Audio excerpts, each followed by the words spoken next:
Bismillahirrahmanirrahim. Assalamualaikum warahmatullahi wabarakatuh. Insan sejati dimanapun Anda berada, yang masih di perjalanan, di kantor, maupun di kafe-kafe dan di restoran, dimanapun Anda berada, ada satu bahasan menarik yang akan saya sampaikan di kesempatan kali ini. Yang ini juga merupakan mungkin sedang ada isu-isunya yang hangat di Indonesia, yakni berbicara tentang kekayaan. Dan dalam konteks kali ini, saya ingin membahas dari satu sudut pandang yang kemudian sering banget saya sampaikan kepada banyak orang, yaitu berbicara tentang kekayaan antara nasab dan nasib.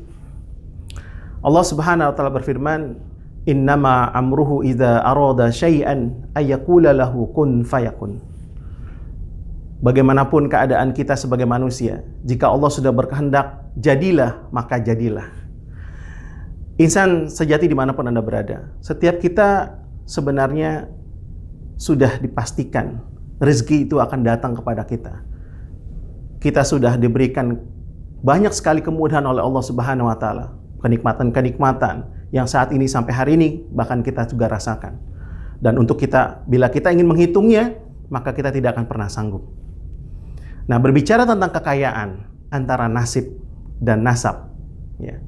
Ini adalah sebuah hal yang sangat kemudian menarik kita bahas.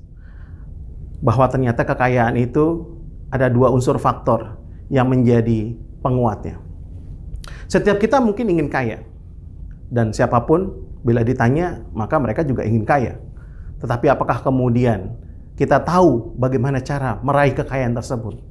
Atau apakah kemudian ketika kita sudah kaya, kita bisa kemudian menjadi konsisten, kekayaan itu selalu ada dalam diri kita. Ini yang perlu kita akan pahami bersama. Dalam konsep formulasi yang kemudian saya sering sekali sampaikan, bahwa berbicara tentang kekayaan, menurut konsep temanya, yakni adalah antara nasab dan nasib, ini ada dua faktor yang tidak bisa kita lepas tentang bagaimana kita mendapatkan atau faktor atau menggapai kekayaan tersebut dalam kehidupan kita. Yang pertama adalah berbicara tentang nasab atau faktor bawaan, kita sebut dengan istilah yang sangat sederhana. Kita tahu mungkin fenomena akhir ini ada yang istilah-istilah yang sering kita dengar, yaitu adalah crazy rich. Ya.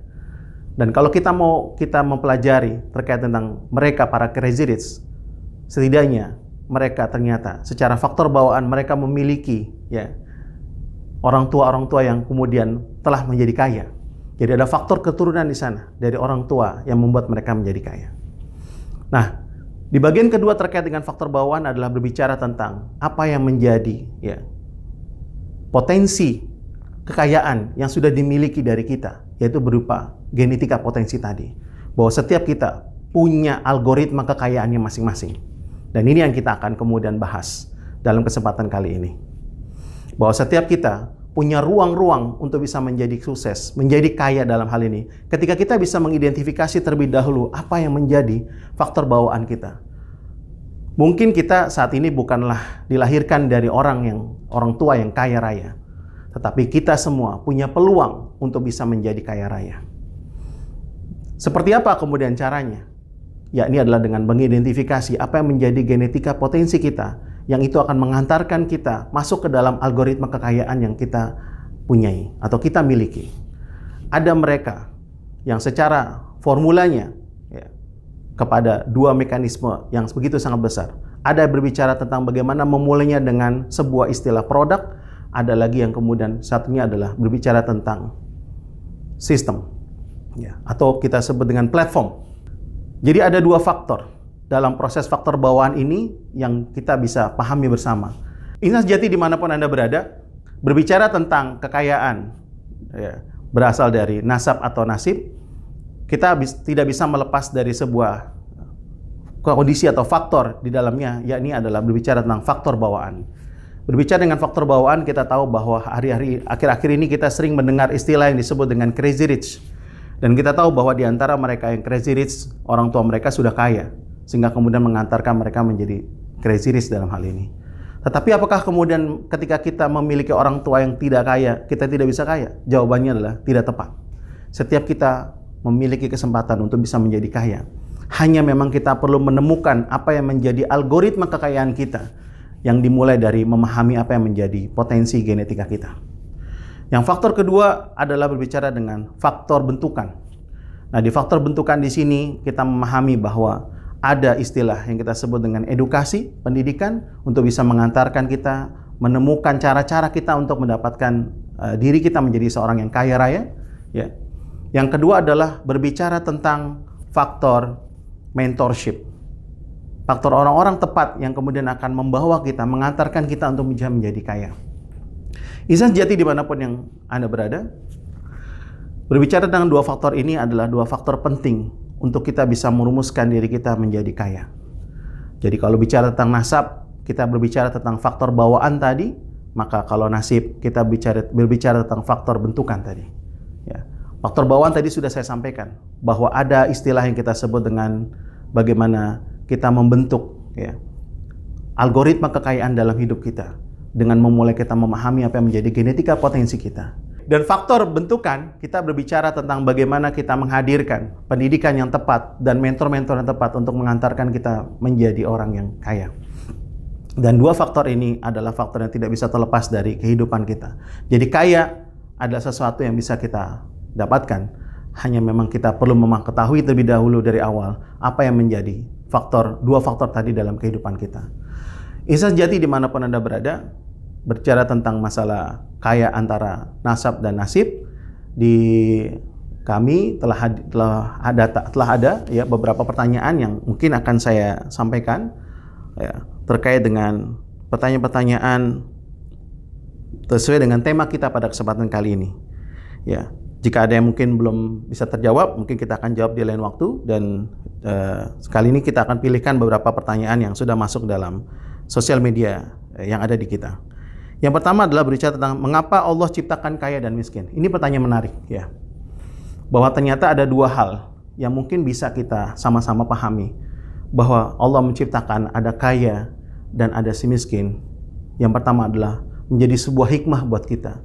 Bahwa yang kaya dia akan kemudian diarahkan untuk terus bersyukur, dan yang miskin dia diarahkan untuk terus bersabar. Karena keduanya tidak ada yang salah. Keduanya tidak ada yang kemudian saling mengunggulkan, tidak ada. Keduanya punya peluang yang sama untuk bisa mendapatkan keridhaan Allah Subhanahu wa taala. Keduanya punya kesempatan yang sama untuk bisa mendapatkan surganya Allah Subhanahu wa taala. Disinilah hikmahnya yang pertama.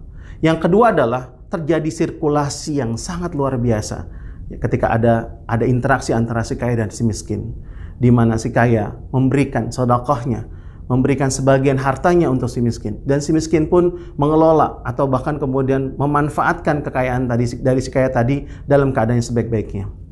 Suatu ketika waktu saya berkunjung ke Turki, ya, di selasar masjid ada sebuah tembok, di mana tembok tersebut ya kemudian terdiri seperti ada cawan di tengah-tengahnya, yang cawan itu kemudian menghubungkan antara sisi dalam dan sisi luar.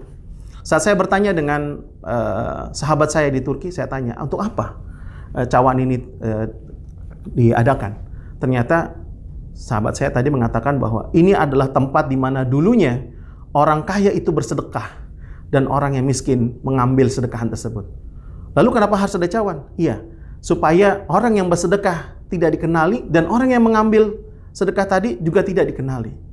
Dan yang menarik adalah dari kisah tadi, dalam cerita tadi sahabat tadi saya di Turki tadi, ternyata orang yang kaya tadi dia akan sedekahkan hartanya sebanyak-banyaknya. Tetapi yang menarik adalah di sini pada saat kemudian kita memahami ya bagaimana yang si miskin tadi mengambil kemudian ya uang atau sedekah tadi yang sudah diserahkan oleh yang kaya tadi, itu tidak kemudian diambil sepenuhnya. Yang diambil adalah secukupnya saja. Luar biasa. Jadi di antara si kaya dan si miskin punya mentalitas yang sangat luar biasa. Nah, ini penting. Tapi apa yang terjadi dengan keadaan kita hari ini di Indonesia? Ya, si kayanya berumbar-umbar kekayaan tadi ditampilkan di sosial media dan sebagainya, sedangkan si miskin juga tidak punya kemudian ya tidak punya kemudian rasa untuk ifah, menjaga malu dalam menerima kekayaan tadi, menerima sedekah tadi. Nah, itu jawaban yang pertama. Yang kedua adalah apa bedanya orang yang bermental miskin dan mental kaya? Ini menarik ya.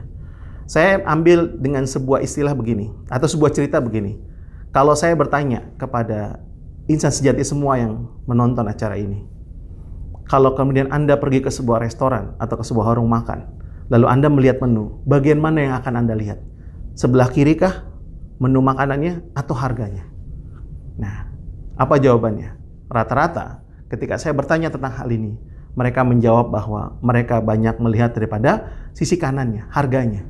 Jadi, bukan makanannya dulu yang dipilih, tetapi harganya dulu. Kalau harganya pas di kantong, dia itu akan pilih, gitu. Baru dia akan memilih makanannya. Nah, ini adalah satu kisah atau cerita yang ingin saya gambarkan untuk kemudian menjawab pertanyaan tentang hal ini terkait dengan mentalitas miskin dan juga mentalitas kaya. Bahwa mereka yang punya mental kaya, meskipun kondisi mereka miskin, mereka tidak akan melihat bagaimana harga tersebut. Ya.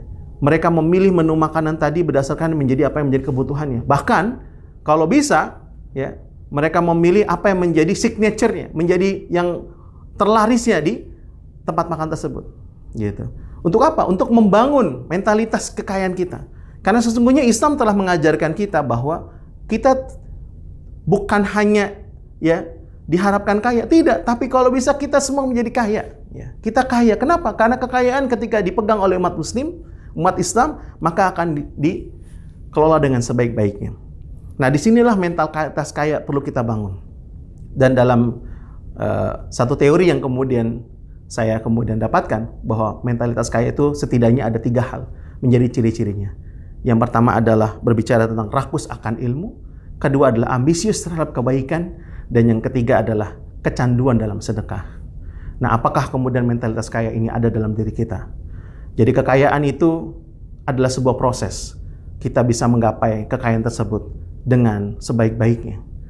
Apakah nasib kita, kedua faktor ini adalah faktor pengunci untuk bisa kita mendapatkan kekayaan tersebut. Wallahu a'lam bishawab. Semoga materi ini bermanfaat untuk Anda semua. Terima kasih. Assalamualaikum warahmatullahi wabarakatuh.